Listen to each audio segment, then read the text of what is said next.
Hi, Chem 101 students, and welcome back for our second lecture of this week, Intermolecular Forces. So in the first lecture, we spent a good deal of time building up on what we learned last week in order to determine if a molecule is polar or not. And now we're going to begin to talk about why we care if we know whether a molecule is polar or not. It's going to influence what are known as the intermolecular forces, or the attractions between the molecules. And those are what give rise to many of the physical properties and some of the chemical properties that you observe in the world for these molecules. So depending on whether the molecule is polar or not, they will undergo different types of attractive forces with one another, and these will determine their physical properties. These three different intermolecular forces that we'll discuss are the dipole-dipole force, hydrogen bonding, and London dispersion forces. So let's go right into those. So first of all, why do molecules attract one another? So for example, if you look at the air, nitrogen and oxygen around you, these molecules don't attract each other very much. They don't stick together, and that's why they are gases at room temperature. But if you look at water, water is a liquid. The molecules attract each other enough to stick together and make a liquid. Some molecules attract each other strong enough to become very solid, and at room temperature anyway. So the forces that attract molecules to one another are just like all the forces we've been talking about in chemistry. They're electrostatic in nature. They're the attraction between positive and negative electrical charges. And these are what are responsible for the macroscopic properties that we see in things like air and water. Polar molecules tend to have much stronger intermolecular forces, at least for molecules of similar sizes, because polar molecules have a negative part and a positive part. So if all attraction between molecules has to do with the attraction between negative and positive, it must be the case that those molecules that have a very negative side and a very positive side, the negative side of one molecule will attract to the positive side on a neighboring molecule, and those will cause the molecules to stick together more than if the molecule were not polar. Non-polar molecules, by comparison, attract each other relatively weakly. They do attract each other to some extent, though. Non-polar molecules are not completely non-polar. They do have temporary polarity to them, which we'll discuss. And those will cause the molecules to stick to one another, assuming that they are moving slowly enough, meaning they are at low enough temperature, or if they are pressed closely enough together to cause them to stick. So let's start by talking about dipole-dipole forces. So dipole-dipole forces is the attraction that occurs between two polar molecules, or between polar molecules. So only polar molecules have dipole-dipole forces. And so here we have a diatomic polar molecule where this left side of the molecule here is quite negative here, and the other side is quite positive. And so you can see that the negative side of one molecule will attract the positive side of another, and the molecules tend to want to arrange themselves in such a way that they maximize this attraction and minimize the repulsion. Yes, if two negative sides are next to each other, they will repel. That will cause this molecule to kind of swing around and orient itself in such a way that the positive sides are close to the negative sides that they're attracted to. So in dipole-dipole forces, again, it only happens between polar molecules, and it's due to the fact that the positive part of one molecule is attracted to the negative part of a neighboring molecule. An example of a molecule that is polar would be water, for example. Water is extremely polar. In fact, it is an example of a molecule that has particularly strong dipole-dipole forces, which are called hydrogen bonding. So although the word bonding is in the word hydrogen bonding, it's not chemical bonding. Okay, that's very important. It's not chemical bonding. It's an intermolecular force. It's a particularly strong intermolecular force, but it's not as strong as the forces that are involved in, for example, the bonding between the oxygen and hydrogen atom here, the covalent bond. Chemical bonding between atoms is very, very strong. Intermolecular forces are weaker than that. So it's not really a bond, it's a particularly strong dipole force, dipole-dipole force. This particularly strong dipole-dipole force occurs because hydrogen is bonded to a very electronegative atom. The most electronegative atoms on the periodic table are nitrogen, oxygen, and fluorine. So we say a molecule has hydrogen bonding forces when it is a molecule that contains a bond between a hydrogen and a nitrogen, oxygen, or fluorine. So if you want to know if a molecule has hydrogen bonding forces, you have to identify that within the molecule there's a bond between hydrogen and either nitrogen, oxygen, or fluorine. So in water here, here's water molecule. The red or the blue atom here is meant to represent oxygen in this case, and the red atom is meant to represent hydrogen here. And so the oxygen side of the molecule is partially negative due to the fact that oxygen is much more electronegative than hydrogen, and this molecule is bent in shape here. It's asymmetrical. The hydrogen side of the molecule is partially positive. And so if we have a neighboring water molecule, the oxygen side of a neighboring water molecule is quite partially negative here. Hydrogen is partially positive. So the negative side of one water molecule where the oxygen is attracted to the positive side of a neighboring water molecule. And because these bonds are extrapolar, this attraction is extra strong. So you can see extra thick blue lines here indicating extra strong attraction. So hydrogen bonding is not a bonding really. It's an extra strong dipole force that occurs because when a hydrogen is bonded to a very electronegative atom, you get a particularly polar molecule. And so they have particularly strong attractions between them. And so dipole-dipole forces and hydrogen bonding forces only occur within polar molecules. But what about nonpolar molecules? Nonpolar molecules have an attraction between them too. These are referred to as London dispersion forces or sometimes just dispersion forces. Your book calls them just dispersion forces. That's fine. They're also sometimes called van der Waals forces. But London dispersion or dispersion forces is more common these days. Why does everything have multiple names? I don't know. Sorry, guys. Not my idea. But yeah. So these are the predominant intermolecular force in nonpolar molecules, but they do exist in all molecules. So all molecules have this potential to have some London dispersion forces. It's just that in polar molecules, usually the dipole-dipole forces or the hydrogen bonding forces are much stronger, so the London dispersion forces are relatively small in comparison and not very important. But in nonpolar molecules, the London dispersion force is the only force that they have attracting them, so they are the predominant force in nonpolar molecules. These are due to momentary dipoles that randomly occur within nonpolar molecules or any molecules, whether they're polar or not.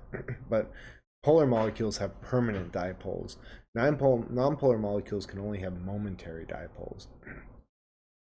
Now, these occur because, let's say you have two nonpolar molecules. So this picture here is representing two nonpolar molecules.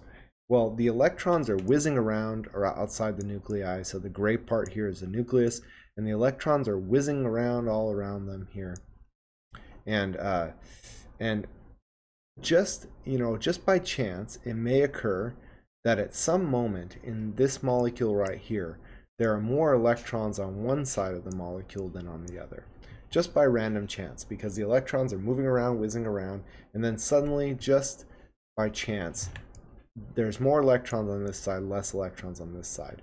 So the left side of this molecule becomes partially negative just for a moment, and this side becomes partially positive. Actually, I hesitate to use these because they don't really apply for a nonpolar molecule, but just for the moment, this side is more negative and the other side is more positive. Now what can happen here is that these electrons in this molecule that's close by will now be attracted to the positive side of the molecule, which will cause the electrons to be momentarily pulled in this direction, just for a moment. And the result is that this momentary dipole has now induced a momentary dipole in this neighboring molecule, and then they attract to each other just for a moment. But this happens for like a fraction of a fraction of a fraction of a second, a very small point in time. And then very soon,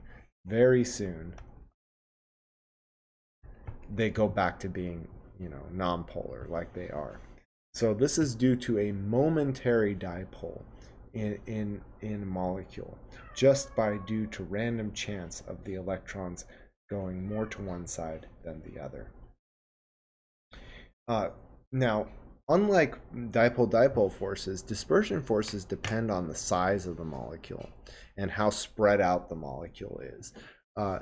Basically, the more electrons there are in the molecule and the more spread out the molecule is, the more chance there is for electrons to be more on one side of the molecule than the other. This tracks really well with molar mass. So when I say a larger molecule, I mean a molecule with more atoms, or atoms with a greater number of electrons, which atoms with a greater molar mass tend to have a greater number of electrons. So really what we're tracking here is how the electrons. So bigger molecules with more electrons have stronger London dispersion forces. And as molecules get big, these London dispersion forces can get quite big too. So it is possible that for nonpolar molecules that are very, very large, those molecules can stick together and make solids if the molecules are large. But for molecules of similar sizes, London dispersion forces are generally much weaker than dipole-dipole forces. But if the molecule is very big, the London dispersion can get quite large. If you have two nonpolar molecules and one is much bigger than the other with more atoms and more electrons, then it will have greater intermolecular forces because it will have greater London dispersion forces, even if it doesn't have any dipole-dipole forces. If the molecule is just bigger, it will have more London dispersion forces. Now, why do we care about these intermolecular forces? The answer is because they have a lot to tell us about the properties of these molecules. So, as I said, for air, like molecules like oxygen and nitrogen, these are completely nonpolar, and so those molecules, all they have is London dispersion forces. So they don't even stick together very much. So they're gases at room temperature. Their boiling point, which you may remember the definition of boiling point, it's the temperature above which a substance will change from liquid to gas.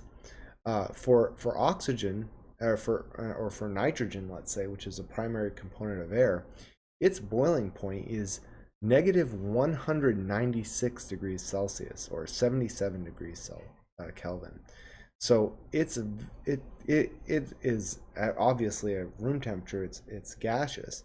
You would have to get it very, very cold before the molecules are slow enough that they will stick together due to these very weak London dispersion forces that they have.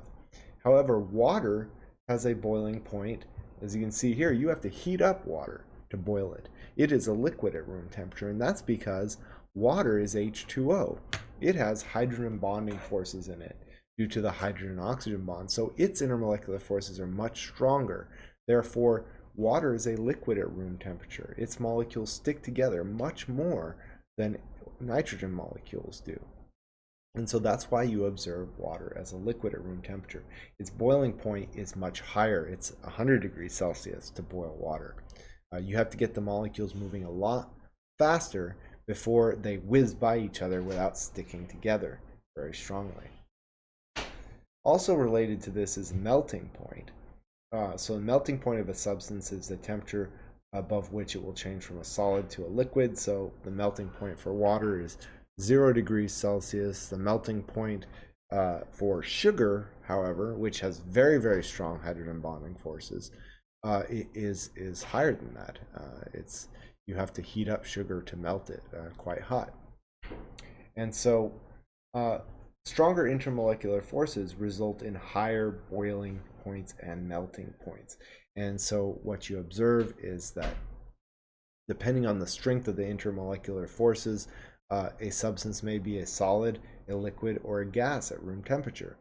Those substances that are a gas at room temperature, it's because they have a very low boiling point. They will boil at very low temperatures because their attractions, their intermolecular forces are very weak.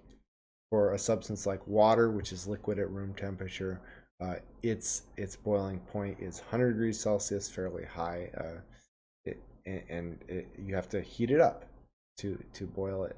But it does melt at at lower than room temperature, so it's a liquid at room temperature.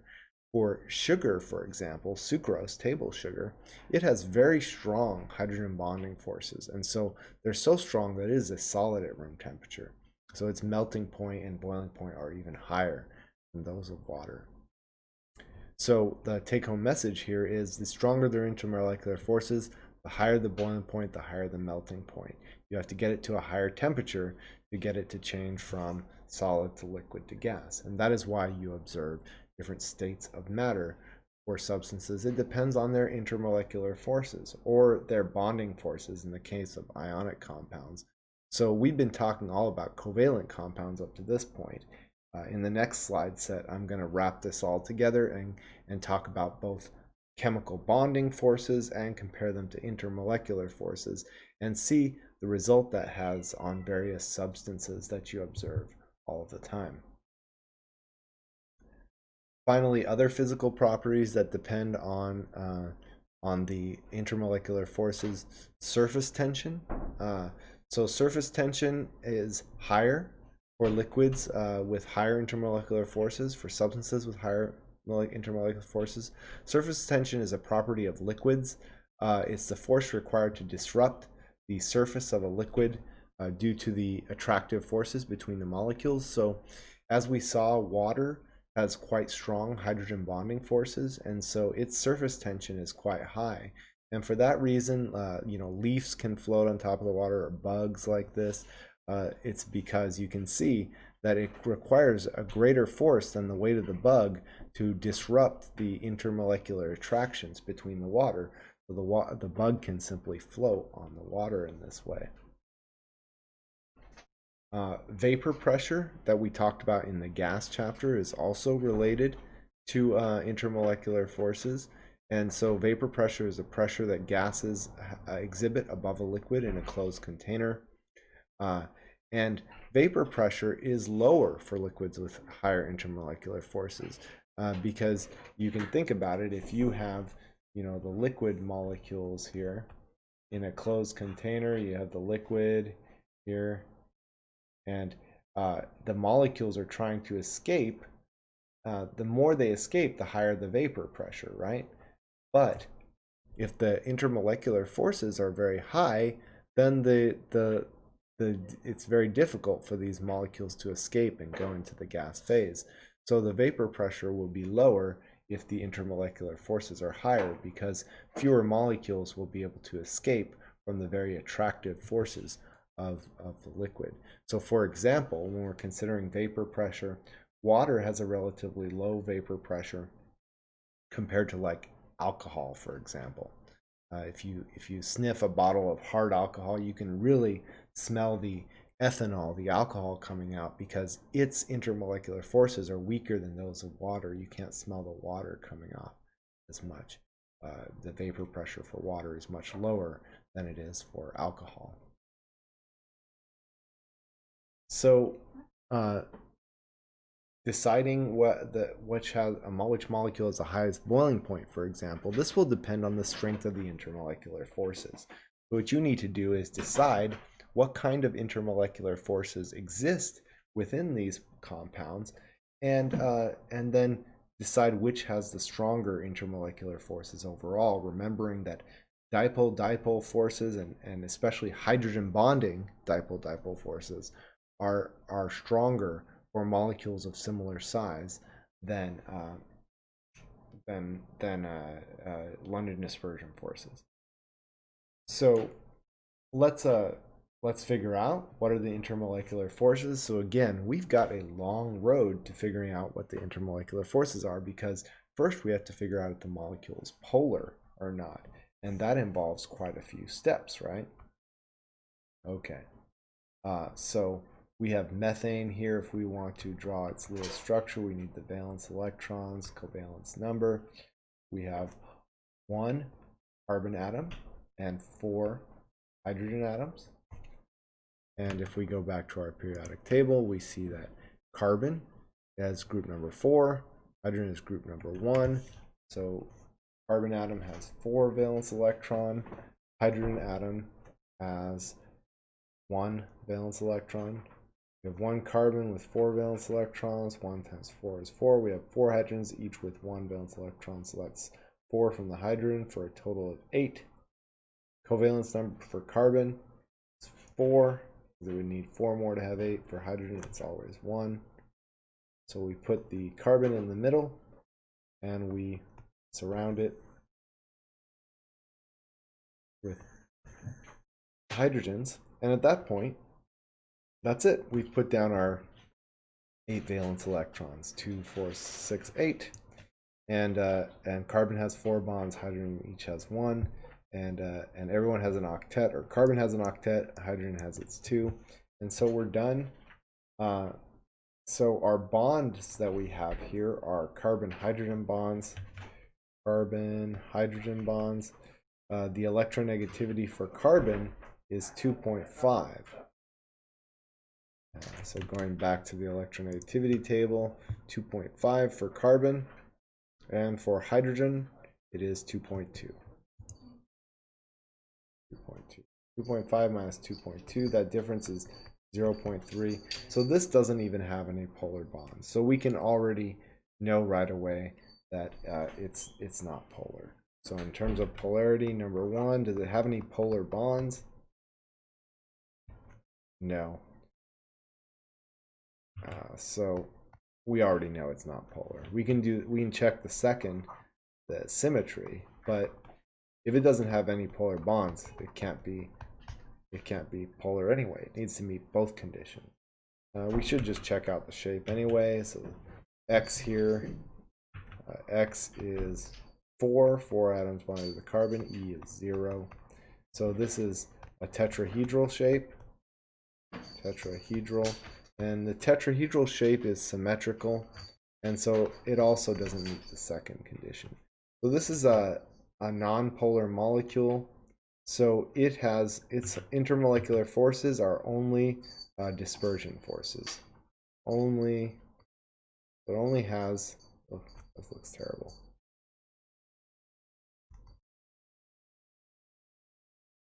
So it's nonpolar, not polar. So it's only dispersion forces. Only dispersion forces. And those are relatively weak, especially for a small molecule like CH4. So we expect methane to have a low boiling point. In fact, it does. If you've ever used the stove or the Bunsen burner, the stove, what's coming out of there is mostly methane. It's a gas, and it's gas because its boiling point is super low. It does not have strong attractive forces. Okay, and now for CF4, valence electrons, covalence number, 1 carbon, 4 fluorines. So carbon here is group 4, fluorine is group 7. So 4 valence electrons for carbon and 7 for fluorine.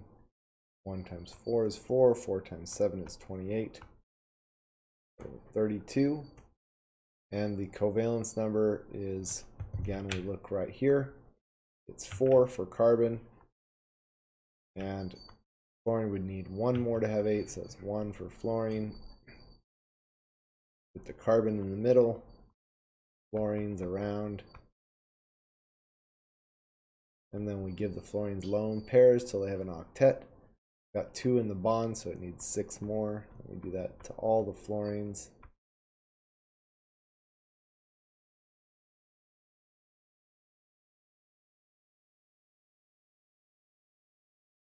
Okay, and that's our all 32 electrons if we count them.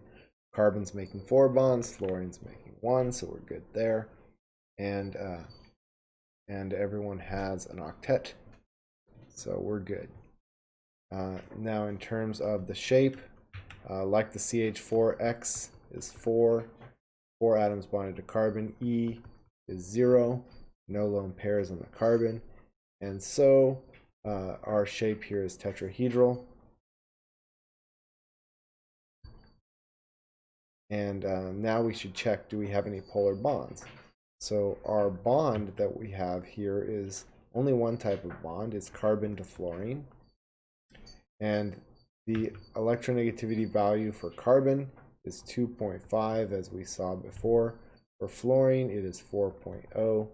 The difference, 4.0 minus 2.5 is 1.5. So when it comes to our first condition, 1, do we have polar bonds? Oh yeah, definitely. These bonds are super polar. So we do have polar bonds. Now condition number 2, is the molecule asymmetrical?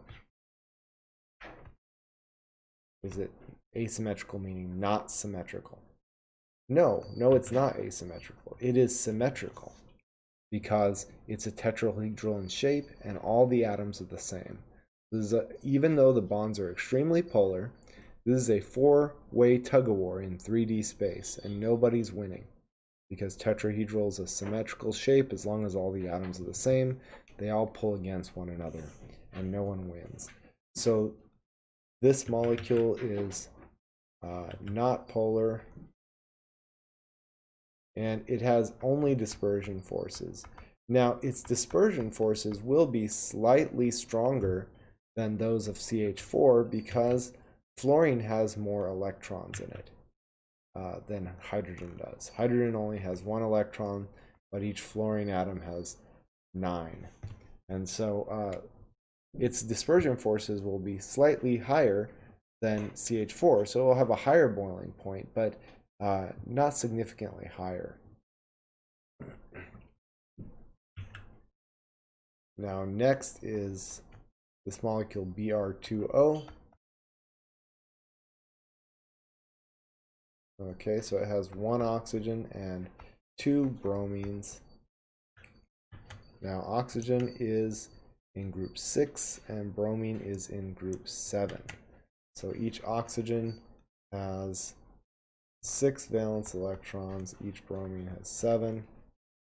So we have 1 oxygen with 6 valence electrons, we have 2 bromines each with 7, so that's 14 for a total of 20. And oxygen starts with 6 valence electrons, it would need 2 more to have 8, so its covalence number is 2.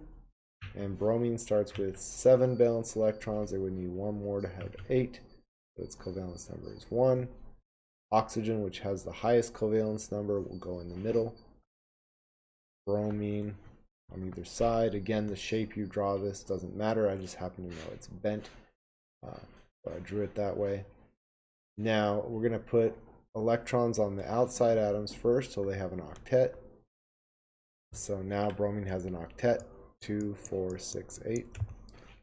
Down here, this bromine also with an octet now, 2, 4, 6, 8.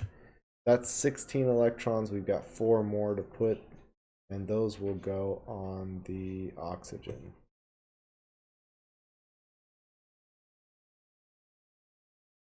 Okay. And so valence electrons, we have 2, 4, 6, 8, 10, 12, 14, 16, 18, 20. That's good. Oxygen is making 2 bonds. Bromine is making 1. And everyone has an octet. This bromine has 8, 2, 4, 6, 8. This oxygen has 8, 2, 4, 6, 8. We're good. For the shape here, X equals 2 atoms bonded to the oxygen, the 2 bromines. E equals 2. 2 lone pairs on the oxygen. So in terms of VSEPR, we have X plus E is 4, because X is 2 and E is 2. E is 2, so we have a bent shape. We have a bent shape here. And this is an asymmetrical shape. So it's different on one side than the other. So we could lock that in. We know that in terms of item 2 here, is this molecule asymmetrical? Yep, it is, because it's bent. It's different on one side than the other. So we can put a check on that one. We now still have to check item 1, though. Does it have any polar bonds?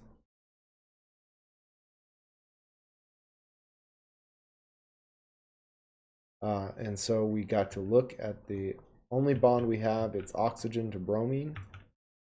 So we have oxygen to bromine. And let's look up the electronegativities here. For oxygen, it's 3.5. For bromine, it's 3.0. 3.5 for oxygen, minus 3.0 for bromine, that is 0.5. So this bond is polar. So this is a molecule with polar bonds, and it is asymmetrical. So this molecule is polar. So it has dipole-dipole forces. And these molecules are all similar in size. So the dispersion forces here are not going to be anywhere close to the dipole-dipole forces of Br2O. So it's going to be Br2O that has the highest boiling point because it has dipole-dipole forces, and CH4 and CF4 do not. Now, in terms of, again, which has the higher boiling point between CH4 and CF4, it's going to be CF4 because it is a molecule with more electrons in it. So overall, fluorine has 9 electrons, and you got 2 of those, and carbon has another 6. And so you got more electrons here. It's a bigger molecule in that sense. So the boiling points will be CH4 has the lowest, CF4 has a slightly higher boiling point, and Br2O would have by quite a margin the highest boiling point due to its stronger dipole-dipole forces. And so now that was a lecture about how we use the fact that we know a molecule is polar now to say something about the boiling point, melting point. And of course, if the boiling point is higher than room temperature, then you'd have a liquid or a solid. If the melting point is higher than room temperature, then you've got a solid at room temperature. And so this is an explanation for why molecules like methane, natural gas that you cook your food with, is a gas at room temperature, so is nitrogen and oxygen, the air. However, water is a liquid at room temperature. It has a higher boiling point. And then molecules like sugar, which we'll talk about more when we get to the end with organic chemistry, those have very strong hydrogen bonding forces. And so sugar is a solid at room temperature. Its melting point is higher than room temperature. And its boiling point is even much higher than that. Boiling sugar, you'd have to have something really hot. Okay, so I hope that was enlightening. I'm really excited that I finally get to share to you that we've built up to the explanation for why substances have the phase of matter that they do at room temperature. It has everything to do with their attractions between their molecules. Now, notice we've been talking all about molecular covalent compounds right now. We haven't talked about ionic compounds in a little while.